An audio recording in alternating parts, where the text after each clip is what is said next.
Well, hello everybody. It's another chapter of that creepy book, but we've heard you. People are asking, where's the videos?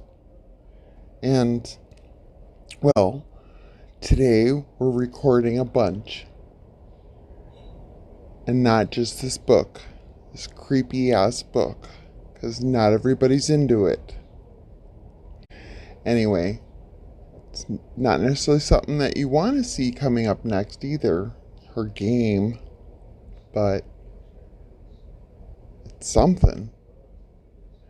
With guest appearances by Brian. Grouchy. Anyway,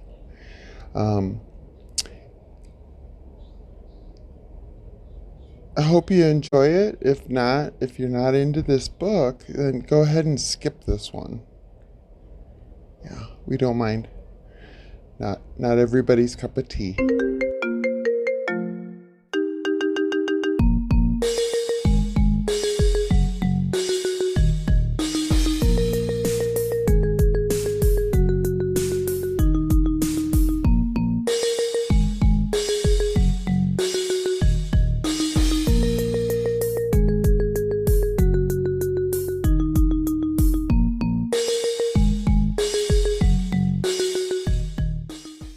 Suicide. The clerk set the gun on the counter. There's a 7-day waiting period. Tommy peeled off an extra couple hundreds and slid them across the counter. The clerk hesitated, then pocketed the bills and loaded the weapon into a brown paper bag. Some weeks are shorter than others. He added a box of bullets to the bag, then rang up the total. "You need any extra ammo?" "No," replied Tommy. "One box will be plenty." It was pissing rain on the walk back to his apartment, the first time it had rained in the city for months. The water cut greasy rivers down his cheeks, tasting faintly of gasoline and ash. At least the city's consistent, he thought. Even the rain's corrupt. He ducked into a familiar coffee shop to douse the chill. He ordered what he always ordered and dug in his pockets for exact change. "Can you believe those freaks?"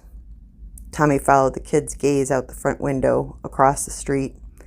A pack of no-faders gathered on the corner, their placards bleeding ink as they fought to keep a fire alive in a trash bin.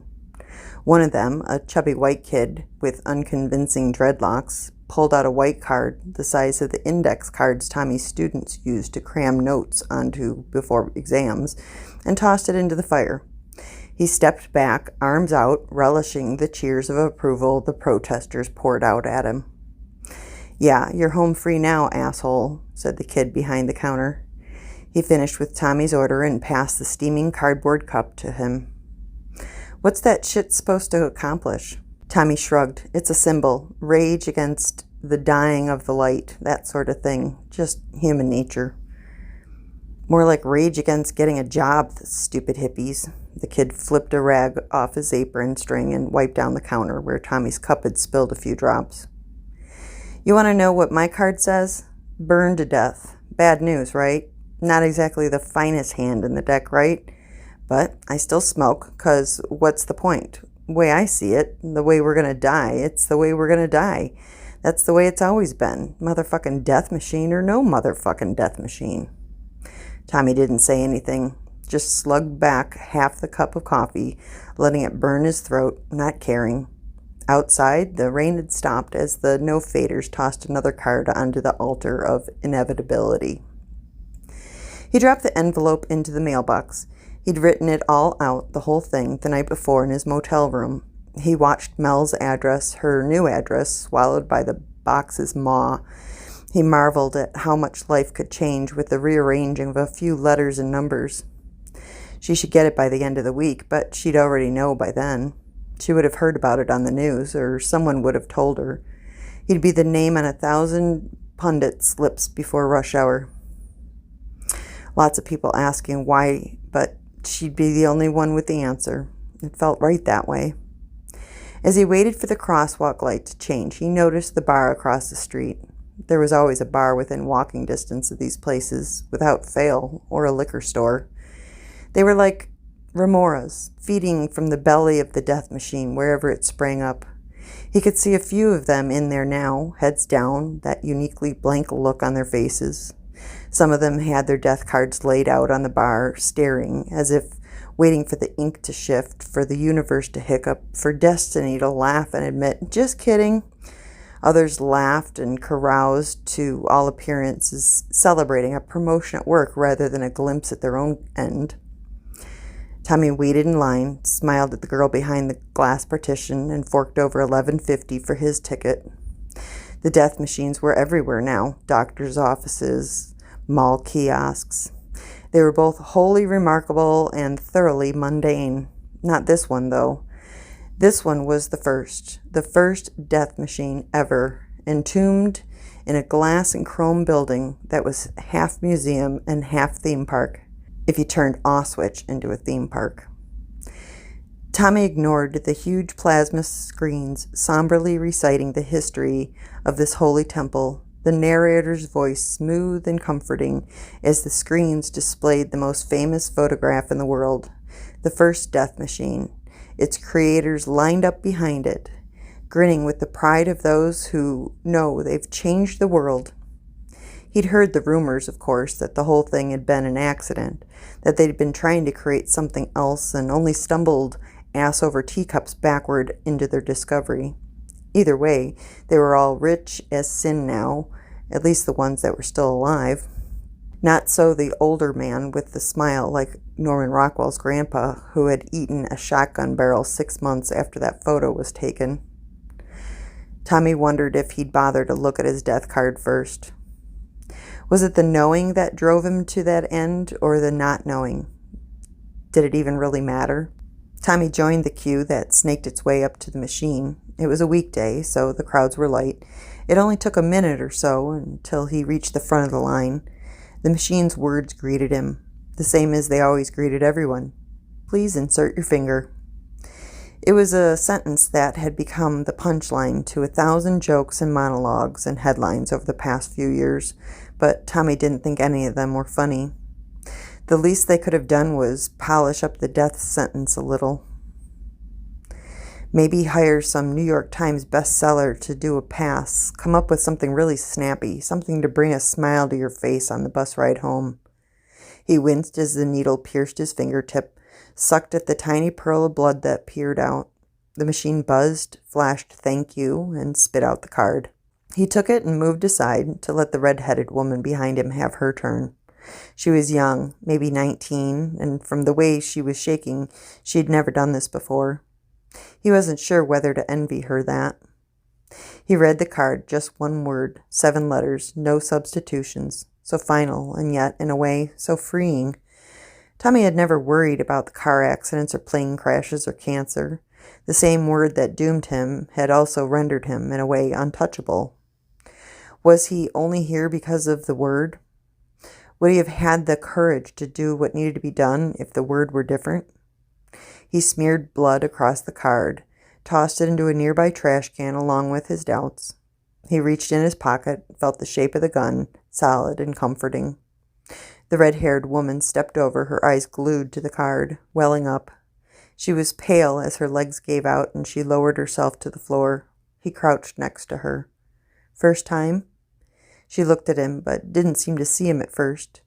Then her eyes focused, and she brushed at the tears with the back of her hand. "Yeah, I guess I wasn't really ready for it." Her other hand white-knuckled the card. Tommy could read part of her word, "explode." The rest eclipsed by her fingers. "I haven't met anybody yet who is." He pulled a tissue out of the pocket without the gun and offered it to her. "It could be wrong." Tommy smiled. "It could be. They say it's infallible, but it only has to be wrong once, right?" She smiled back at him weakly and looked sick to her stomach. She shook her head. "My mom told me not to get checked. She said it was better not to know. Now there's no taking it back, you know? It's like now nothing else I do matters." He stood up, one hand sliding back into his pocket, wrapping around the gun. He offered her his other hand, and she took it. her knees barely finding the strength to stand. For a moment, the curve of her face reminded him of Mel, and he felt his commitment wavering. Did he have the right? But then his eyes turned to the screen above, to the photograph, to the smiling faces. Did he have the right? Did they? They'd killed the whole world. She would die too. Just maybe restore it to life. What's your name? He asked. Alice. His thumb caressed the back of her hand. Alice, I want you to close your eyes. On any other day, she might have been suspicious, but today he was human contact. He was comfort, and that was enough. She closed her eyes. Tommy pulled the gun from his pocket, locked the hammer back. He thought of his word, and her word, and billions of tiny little soulless goddamn cards around the world, each with their own word. It only had to be wrong once, he told himself. Just once. He lifted the gun, aiming at the center of her forehead, except his stomach wrenched as a terrible realization hit him. He envisioned the hammer falling, the spark, the bullet driven forward by the explosion. The machine, the damned machine, would still win by technicality. He staggered back away from her, and she opened her eyes, confused. She gasped, and she saw the gun in his hand. He spun, back toward the front of the line, toward the sound of the machine vomiting up a new proclamation of doom. It wasn't too late. He could still beat it. He leveled the gun at the man at the front of the line, trench coat and wild hair. You! He heard the screams from the crowd, the squawk of walkie-talkies, and the clatter of security guards' booted feet. He only had seconds. He closed the distance, jammed the gun barrel against the man's head. What does your card say? The man's card lay in the machine's tray, face down, future unwritten. The man was calm. Why was he so calm? Tommy screamed, Pick it up and tell me what it says. The man smiled at him. Furious, frantic, Tommy grabbed the card, flipped it over, reeled from deja vu. The card read, Suicide. The man struggled. His trench coat hit the floor. Tommy saw the wires circling the man's chest, through the gray, clay-like bricks, leading up to what looked like a TV remote in the man's hand. Tommy thought it was odd. It just looked like it always did in the movies. No fate, said the man, an edge of madness in his eyes. Tommy wanted to laugh as the man pressed the button. The machine never said it was his suicide. It only had to be wrong once, but not today. Story by David Michael Wharton.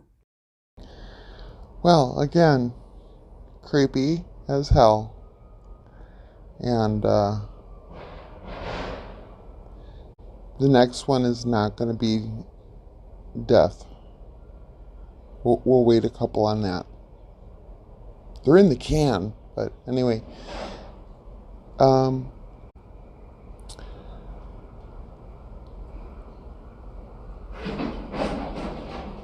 I don't know. If you like this kind of stuff, then hit subscribe and the bell so you can see more of it. If you don't like it, then just put up with it for a little while. We're sorry. Yeah. I hope to do something a little more fun soon. Okay. Bye, guys.